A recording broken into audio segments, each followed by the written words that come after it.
Welcome to Speak English Podcast with Rory and Alex. Okay, let's just dive right in. I think we need to have a really honest conversation about the absolute bane of existence for anyone learning English. And I'm not talking about, complicated vocabulary or anything like that. I am talking about two tiny, tiny words that cause so much confusion. You're definitely talking about prepositions. Oh, absolutely. The silent killers of fluency. But specifically, the eternal battle between 2 and 4. Ah, yes. The classic. It's funny you say that because when we were looking at all the data for this deep dive, these two just kept popping up over and over. It's not just for beginners either, right? No, not at all. We're seeing people, 10, 15 years in, and they still pause mid-sentence, sweating a little, thinking, wait, is this important to me or important for me? It's so universal. And it's almost comforting because in so many other languages, these two ideas, direction and benefit, they're just one word. Right. If you speak Spanish, you have para. In French, it's pool. Exactly. And they cover so much ground. Then you come to English, and that one safe highway suddenly splits into two very treacherous lanes. It's a minefield.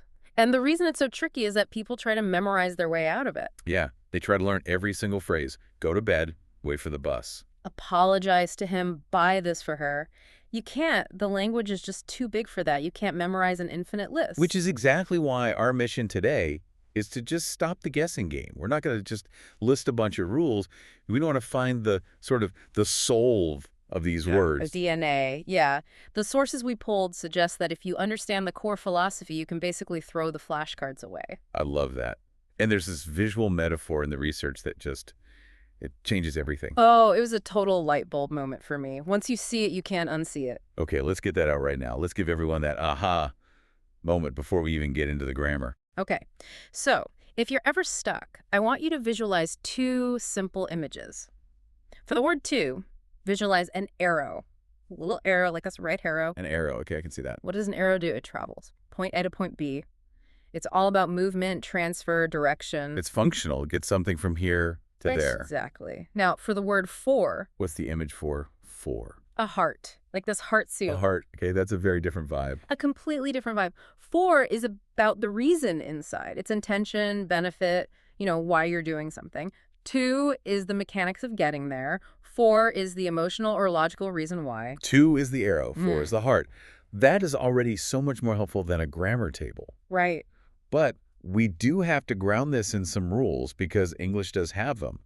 The sources all highlight this golden rule for verbs and nouns that solves like 90% of the problems. It does. And this is where we have to get just a little bit technical for a moment, but it's worth it. It's all about purpose when you're explaining why you're doing something. Okay, so the simple trick.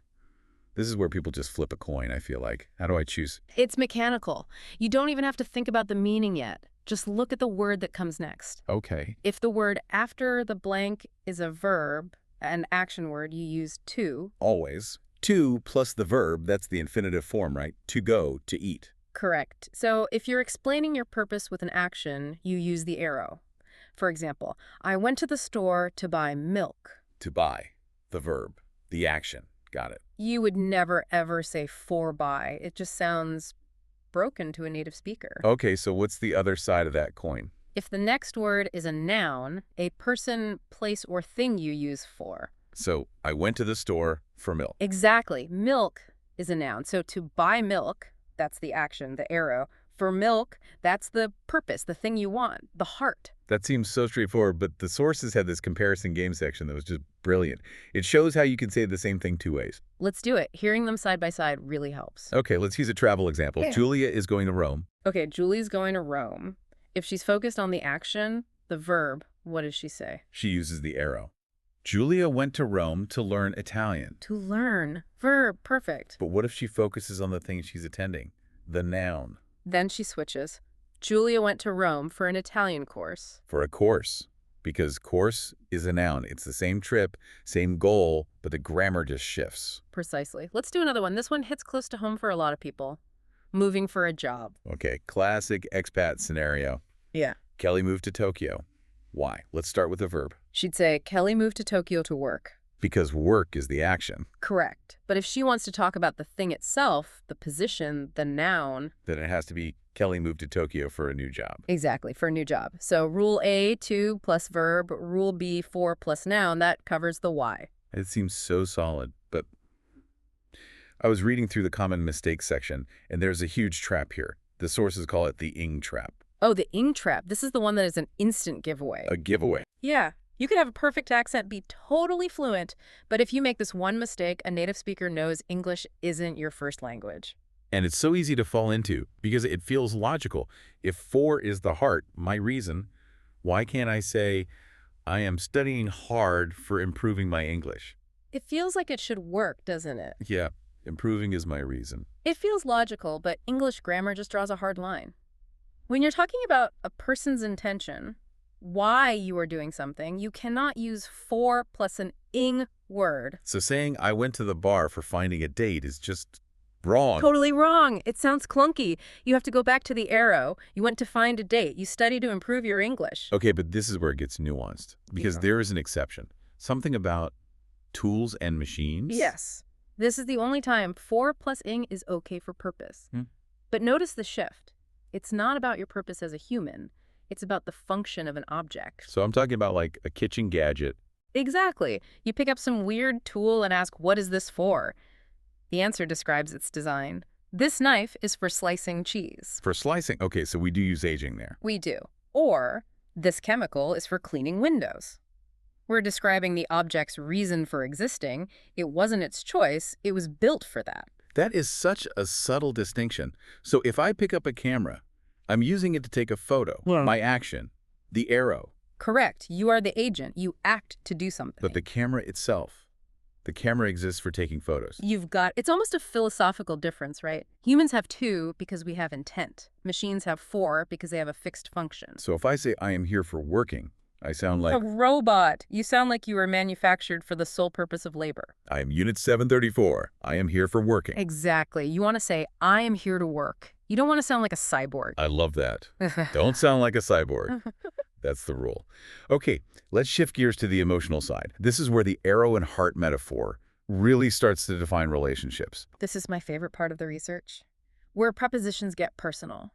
We're talking about good to you versus good for you.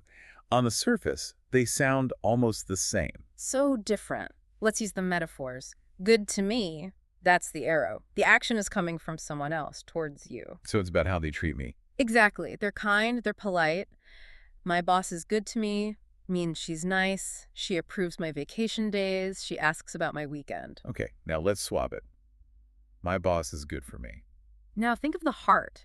This is about benefit, value, well-being. A boss who is good for you might challenge you. She might be tough on you, but she's helping your career grow. She might not always be nice to you, but she's good for you. Precisely. It makes me think of that friend who is always fun, always buying you drinks, taking you out. Right. That friend is good to you. The arrow of kindness is pointed right at you. If they're also a bad influence, keeping you from your goals, making you unhealthy, they are definitely not good for you. Wow. A friend can be good to you, but bad for you. That's powerful. And it extends to health. We say drinking water is good for you. Right, never good to you. Because water can't be polite. It doesn't have a personality. It can only be beneficial, so it has to be the heart. It has to be for. There was another pair like this in the notes. Important to me versus important for me. I feel like I use these interchangeably. A lot of people do, but they're different. It's that same internal versus external split. Important to me is about your internal feelings, your attitude. So if I say, it is important to me that we're on time. That means I value this.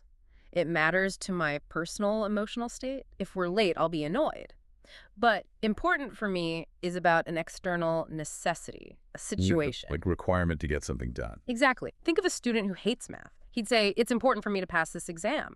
It's not important to him in his heart. He doesn't care, but it's necessary for him to graduate. So to me equals I care. For me equals I need. That's a perfect summary. Okay, let's take this into the office because the sources have this great section on workplace nuance where this could actually get you in trouble. Oh, absolutely. The stakes get higher. Let's talk about speak to versus speak for. Okay, scenario. A colleague, Dave, he made a mistake. I turn to him and I say, don't worry, Dave, I will speak to the manager. If I'm Dave, I'm terrified. My heart just stopped. Why? I said I'd help. Did you? Speak to is the arrow. It's directional. It implies reporting. I am going to direct my words at the manager about this. In an office, that's code for I'm telling on you. It's the snitch arrow. It's the snitch arrow. Yeah. Now, what if you just change the preposition? Don't worry, Dave. I will speak for you. I will speak for you. A complete 180. For is the heart. It means benefit representation. I will defend you. I will speak on your behalf. I've got your back. Exactly. One word makes you a threat. The other makes you an ally. It's wild. That is why it completely changes the power dynamic. It really does, even with a report. This report is for the boss. Okay, what does that mean? It means the boss is the beneficiary. It was created for her use, for her decision-making.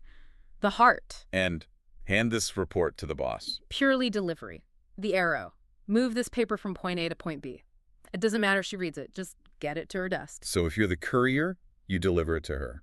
If you're the author, you wrote it for her. You've got it. Focus on the movement or the value. This is making so much sense. I want to look at the social side of this now, some of the subtle manners stuff the sources brought up. Yes, the carrying heavy items scenario. Classic test of social grace. Okay, so I see someone struggling with groceries. I want to help. Option A, I say, let me carry those to your car. It's fine. It's not rude, but it's very functional. The arrow. You sound like a porter you hired. You're focused only on the destination. It's a little cold. Transactional. Right.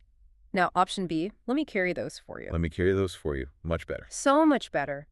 Now the focus is on the person, the heart. You're saying, I'm doing this to relieve your burden.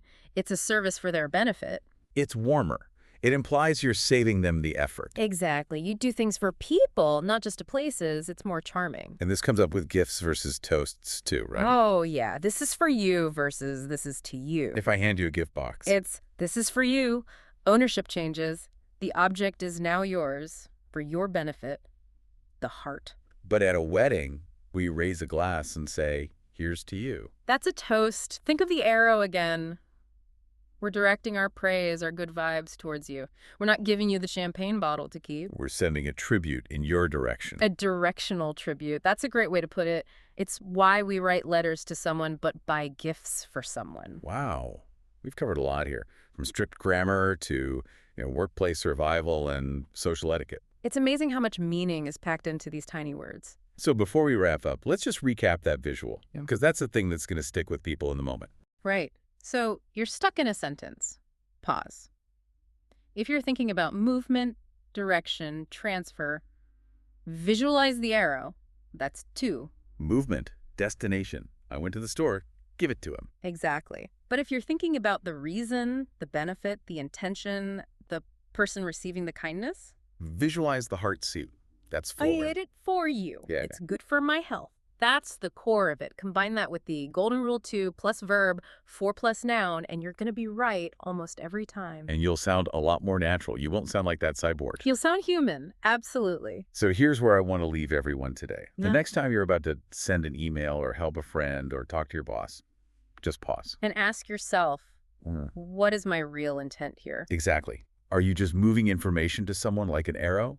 Or are you doing something for someone with a heart to help or represent them? The preposition you choose can reveal your true intent, maybe more than all the other words combined. It really can. So go out there, visualize the arrow and the heart, and start applying that golden rule right away. To plus verb, 4 plus noun. It's the easiest win in English grammar. Thanks for diving in with us. We'll see you on the next one.